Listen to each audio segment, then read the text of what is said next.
Y'all planning for this?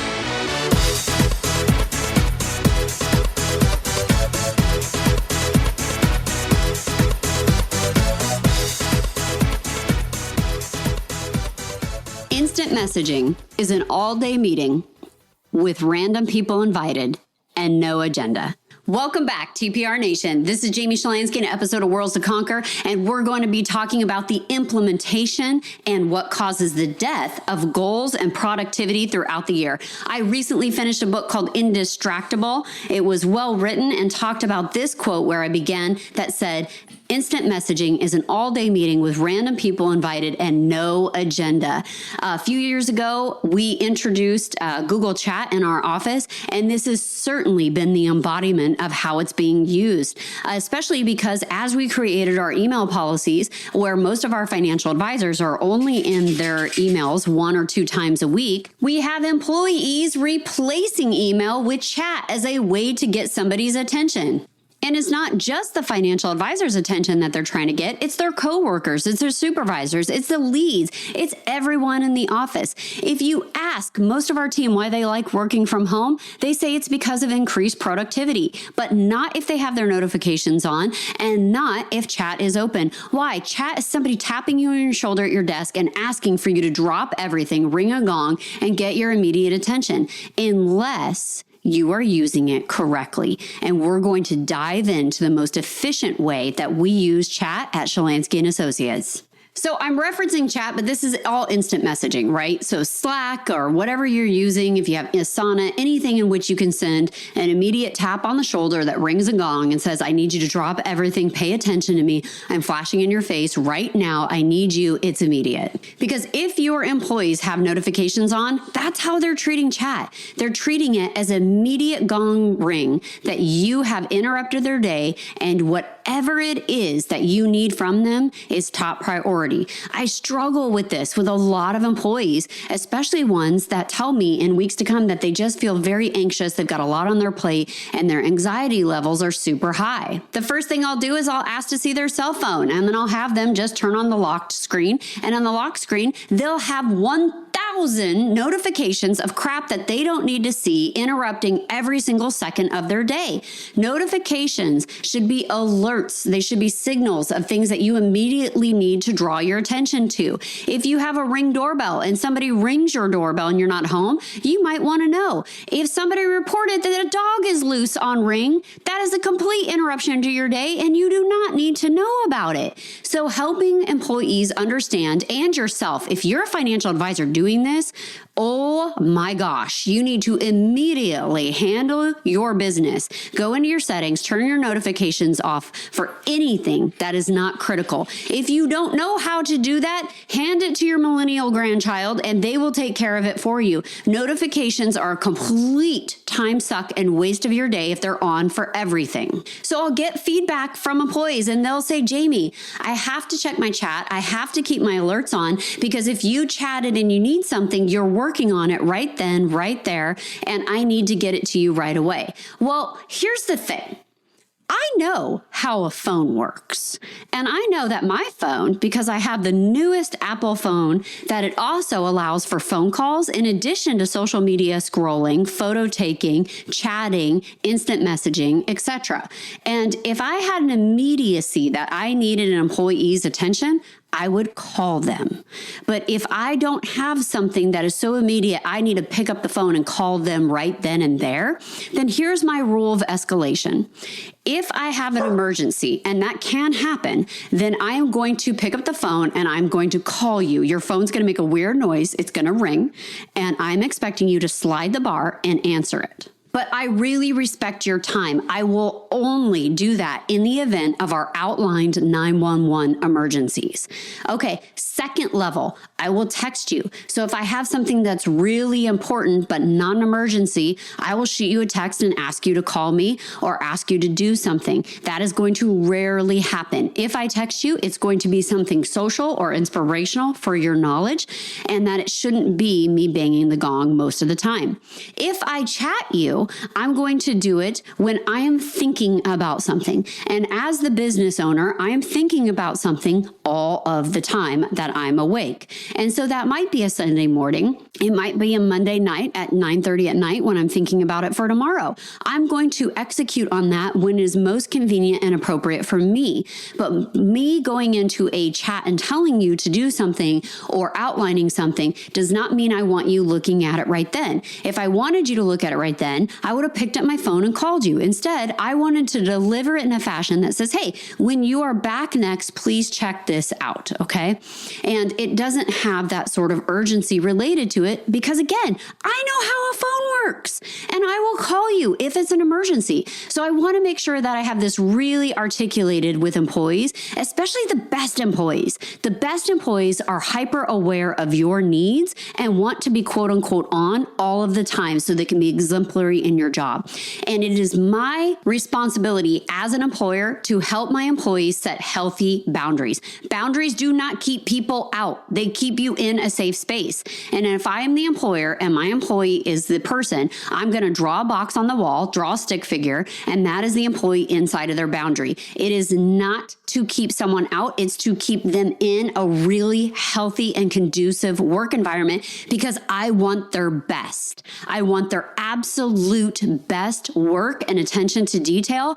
And if their little stick figure is bouncing in and outside of that box all over the place, I'm getting a chaotic, distracted worker who's going to produce sloppy work. So if my employee can't set boundaries, I'm going to help them set those boundaries, and we're going to have a conversation about chat. We're going to revisit that communication policy. They're going to know that if something was imperative, I'd pick up the phone and call them. If it was important, I'd send them a quick text. If it can wait until they're working again during checking their chat during chat hours, then I'm going to put it inside a chat. We have rules of escalation and a communication policy at Shalansky & Associates for a reason, and it's not just for the financial advisor.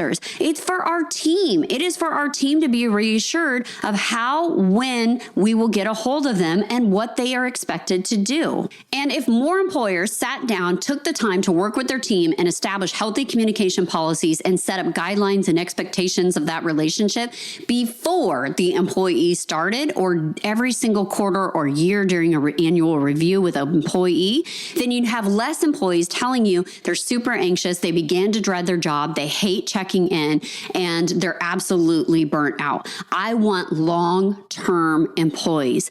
I want rock stars. I want all the energy and the effort and the training that I put into you means that you are going to be your absolute best for as long as possible so you can achieve a level of greatness that you have not yet known was possible. That is my goal. That is my ambition with every person that we hire.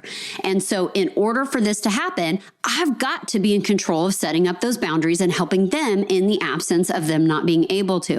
All right, so how do we use chat?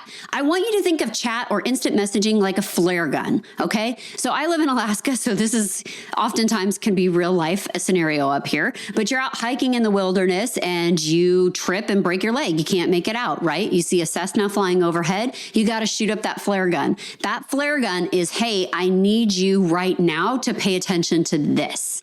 I'm going to bug you and draw your attention to this. Now, a Cessna cannot just scoot its way into the forest, land the plane, come in there, pack you out, and then take off from anywhere, right?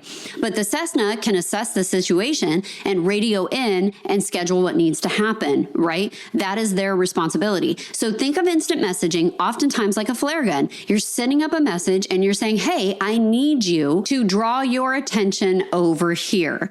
All right. Now, because the nature of instant messaging is instant for the person that is typing it, is instantly delivered to the person receiving it.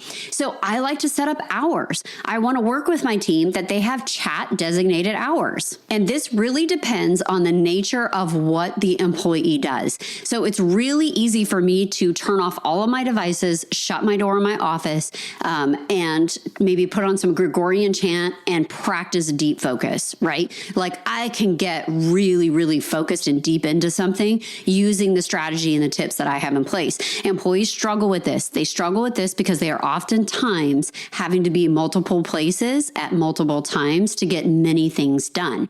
All right. So what I like to do is I like to work with the employee, and this depends on their pod, right? So relationship managers are in one pod. They handle the relationship with the client, the communication with the client. These are not licensed junior salespeople. And then we have our operations people. Operations people might be licensed, they might not, but they are responsible for the movement of money as executed by the financial advisors. And then you have the financial advisors, and financial advisors are generally licensed or registered people that are working with clients on a regular basis. So their Google chat times might vary, and it might vary by schedule. So for example, as a financial advisor, I am not constantly in chat. I have designated chat times just like I have designated email times to check things. However, here's the exception. When we are in Surge, when I am in Surge, I have spaces set up using Google Chat. So these are like groups, rooms, etc.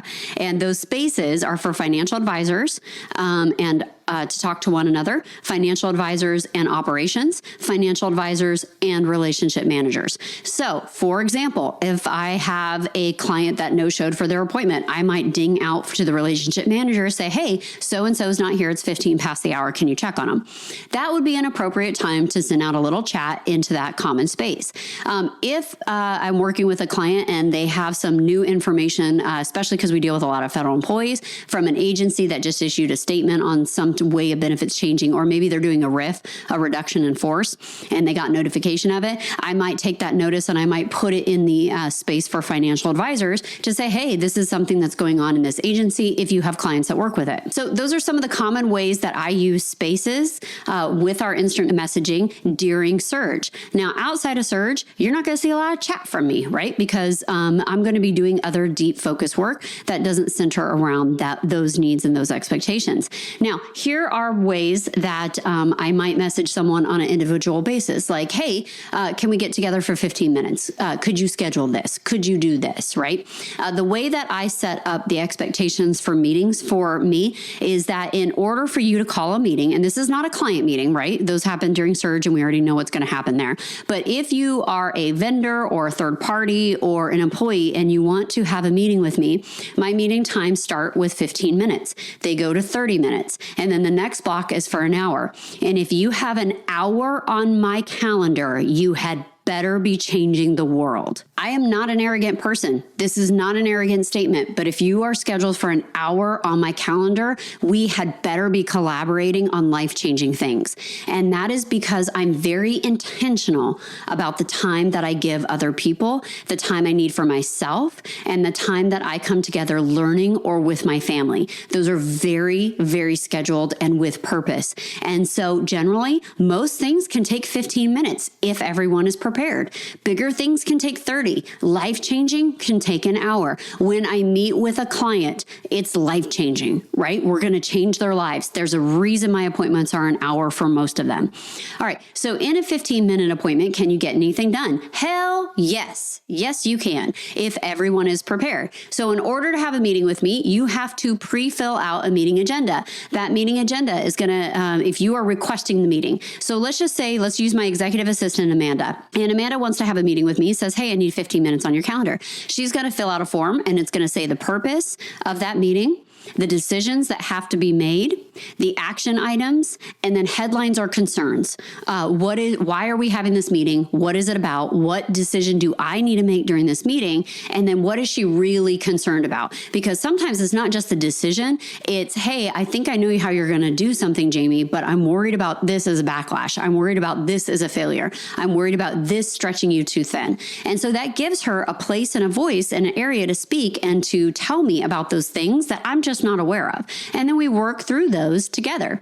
So in order to call a meeting, you got to fill out this form. If you're a third party looking to meet with us at our office, you still have to fill out this form. You got to fill out the meeting agenda. And I want to know, why are we meeting? What are we discussing? And what decisions have to be made? Now, I go one step further because I believe sincerely that you eat what you cook.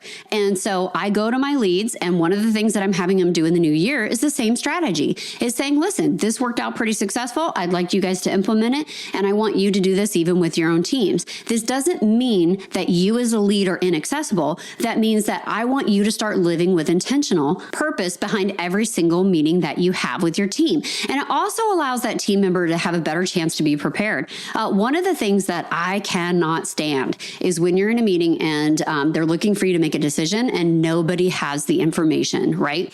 So let's just pick on life insurance in our office. So if a team member says, hey, I need to review these illustrations with you, can we go through them? And I'm like, yeah, absolutely. So we have this meeting and I say, okay, what's their current insurance? What's their current premium? And they're like, oh, I don't really know. Well, go get that. Go get all the information before you tell me, should we move forward with this illustration, right?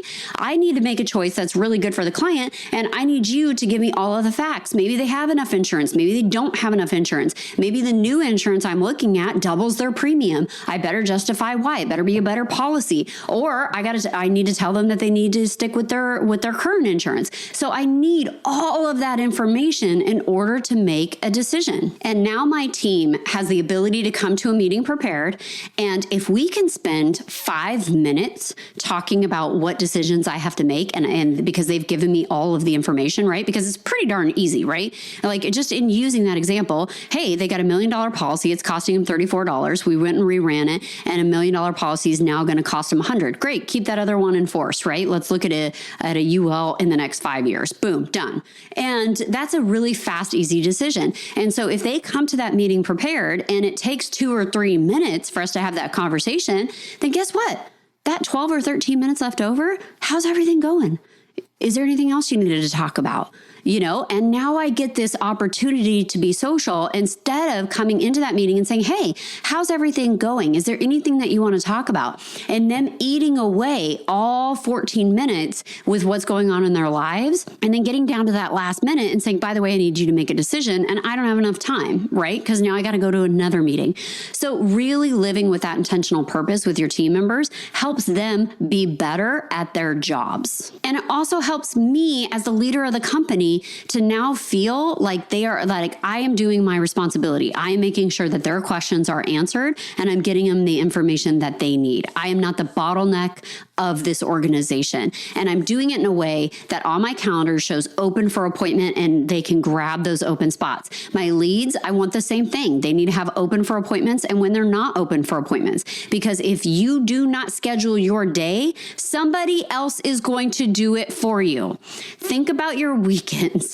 Think about your weekend on Saturday morning when you're having coffee with your spouse and say, what do you have planned for today? If you don't have anything planned, you got a honey-do list coming your way. You got a whole bunch of things that somebody else had planned for your day. And I'm not saying that you shouldn't do those things and that's not being a good spouse or a good family member, but I am saying if you do not plan your time, then do not be annoyed when someone else does. And so just for my leads, if they don't have their time blocked of when team members can grab them and schedule time, then don't be surprised when you get phone calls or meeting requests via chat all day long. You did that. You didn't plan your day. You didn't block yourself out for focus and unfocused work. And you now have your day planned by somebody else. If you would like to see my communication policy and you're a member of Backstage Pass or Invictus, then go ahead and email us and I'll make sure that you have a copy of that. And then you can finesse it and make it your own. And then make sure you go over it with your team over and over.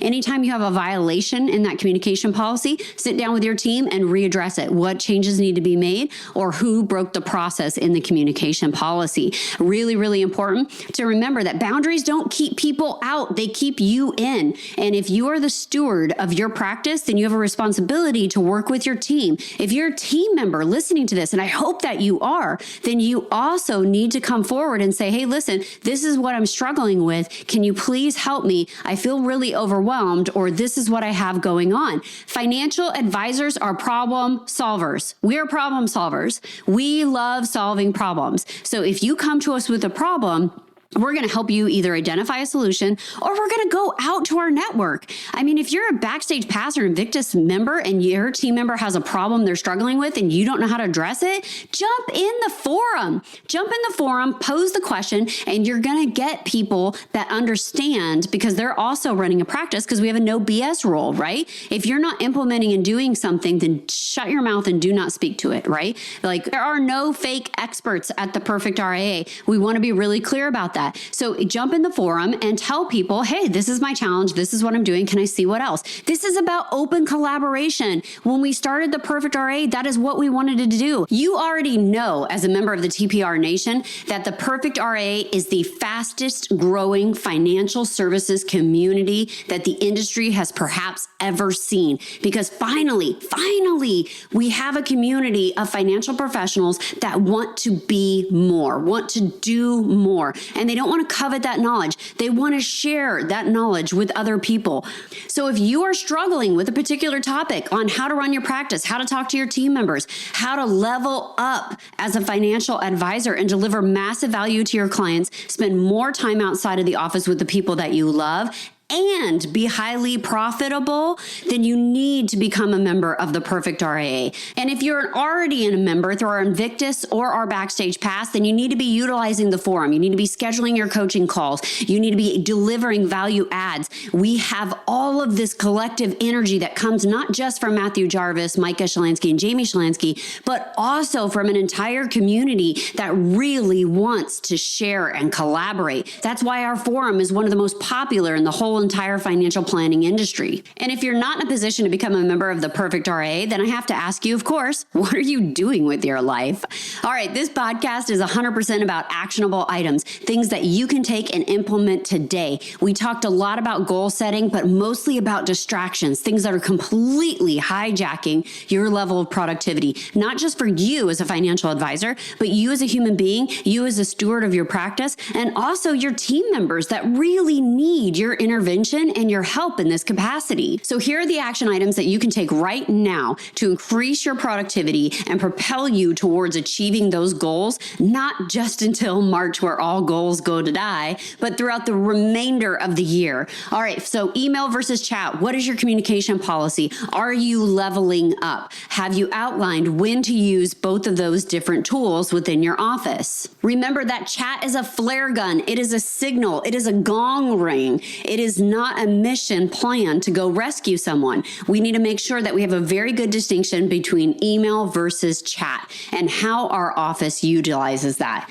All right, schedule your time or someone else will. Action item number 2, pull out your calendar. Everything should be scheduled. I get this question a lot from financial advisors. They say, hey, listen, I've got a lot of family stuff. I've got, kids hockey practice and dance recitals plus date night with my wife. Should I put that on my calendar for everyone to see? I'm a fan of doing so. In my office, my executive assistant handles my entire calendar. I have open slots for when I'm open for what type of appointments. Is it with a client? Is it with a third party? Is it with another financial advisor or center influence that I want to network with? Or is it with a coach? And I have all of those open times of when I want those appointments scheduled. And then if I do have something going on in my family life, I make sure I put it on my calendar. I've never once had a team member come back to me and criticize or begrudge the time that I spend with my family or loved ones. Instead, I have had team members come back to me and say, you're a really good spouse, you're a really good mom, you're a really good community member, because they see what is already allocated on my schedule.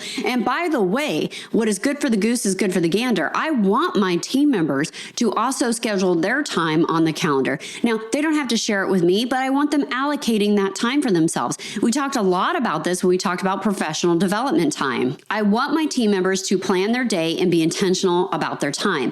I want them to be cautious of hijackers like me who will come in and hijack their time in the absence of seeing them do anything else productive.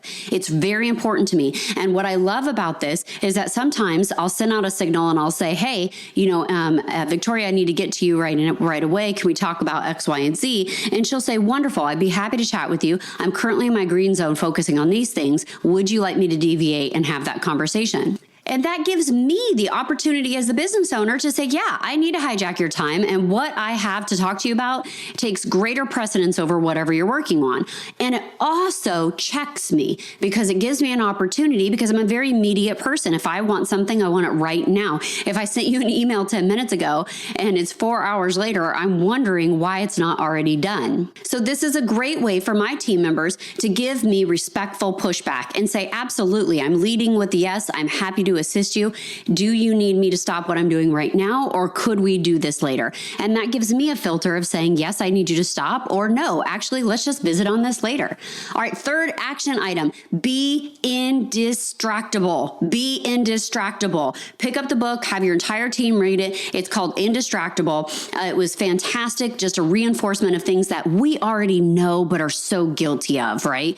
All the things that are vying for our attention because we are allowing those things to monopolize all of our time. And this knowledge, everything that we're talking about, this isn't just for you as a listener. Go implement this in your life. Talk to your family about it. Sit down with your spouse. Talk to your kids about it. Have those conversations because these are the tools and the coping mechanisms that they are going to need to have the most productive life possible. In any profession that I deal with, because I work with a lot of small business owners, there's always a conversation about work-life balance and burnout. But if professionals had these tools and had these resources and were intentional about the time that they have allocated to them throughout the day, because let's face it, we all get the same amount of hours. Time is the greatest equalizer in the entire world. We're not all born to the same families. We're not all born in the same country. We don't all have the same income status, but my goodness, don't we all have the same amount of time in a day? So you have to help those around you. You have to steward them towards being their better selves. And that is your team members. That's your family. That's your community of maybe people you put in your mastermind together, right? You know, at the Perfect RA in our Pursuit of Perfection that we're big on masterminds and the collaboration of talking to peers. You are the sum of the 5 people that you hang out the most with, right? That's a very popular expression. And how true is it? If you are not hanging out with people that are either where you are or where you want to be, then you are losing time because you're not pursuing the best self you could be. Okay, TPR Nation, this is Jamie Shalansky in an episode of Worlds to Conquer. Find people who share your values and go change the world. Hold on before we go. Something that you need to know. This isn't tax, legal, or investment advice. That isn't our intent. Information designed to change lives. Financial planning can make you thrive. Start today, don't think twice. Be a better husband, father, mother, and wife.